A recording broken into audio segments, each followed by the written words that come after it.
E o conteúdo da ata, mais a incerteza sobre o ajuste fiscal, tudo isso fez com que o dólar disparasse mais uma vez.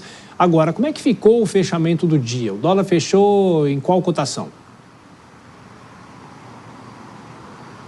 Exatamente, Thiago. O dólar fechou em R$ 6,09, uma leve alta de 0,10%. Porém, durante o dia, a cotação máxima chegou a R$ 6,20. Este recuo aconteceu por dois importantes fatores. O primeiro deles foram as declarações dadas pelo presidente da Câmara dos Deputados, Arthur Lira, confirmando a votação justamente da regulamentação da reforma tributária e também sobre o pacote de gastos. O outro fator determinante foi a intervenção feita pelo Banco Central, leiloando, vendendo mais de 2 bilhões de dólares para tentar conter o avanço da moeda americana. Thiago.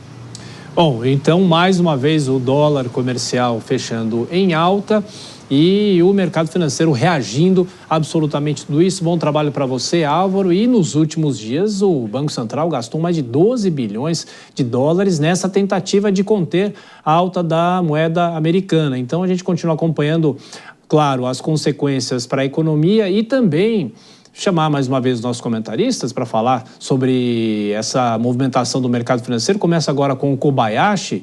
De qualquer forma, o mercado também reagindo e de olho no próprio Congresso Nacional, porque tudo interessa, né? Depende do que sair de lá hoje ou amanhã, o mercado pode acalmar um pouco mais, mas o dólar continua muito pressionado nessa reta final de ano. Kobayashi. Continua, o mercado está de olho não só no Congresso, naquilo que vem sendo decidido aí em relação à regulamentação, ao pacote fiscal e as palavras que são ditas pelas pessoas importantes nesse processo todo, os presidentes das casas, Arthur Lira, Rodrigo Pacheco e pelo próprio presidente Lula. Há quem diga que, inclusive, a boa parcela desta alta do dólar nas manifestações do presidente, que critica a autonomia do Banco Central, criticou, em rede nacional, numa entrevista recente, inclusive foi assintoso em relação ao pacote fiscal que deveria ser de acordo com aquilo que foi enviado pelo Palácio do Planalto e a expectativa de que isso fosse aprovado sem muitas alterações, as reuniões com o próprio ministro da Fazenda. Agora chama atenção nessa ata do Copom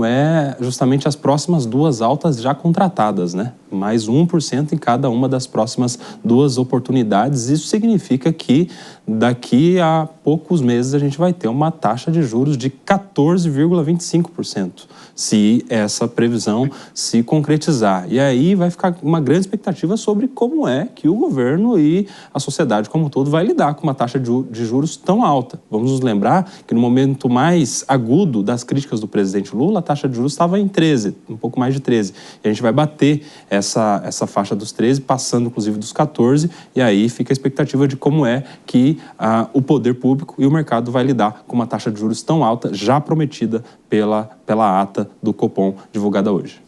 Bom, Dora, você que viajaria semana que vem do Natal para o exterior, teve que cancelar a viagem por causa da alta do dólar, né? Mas brincadeiras à parte, como é que o governo vai lidar com isso? Porque você tem aqueles indicadores de desemprego e tudo mais, só que você tem essa pressão enorme do mercado financeiro em tudo que o governo está fazendo e também de olho no próprio Congresso Nacional. Dora?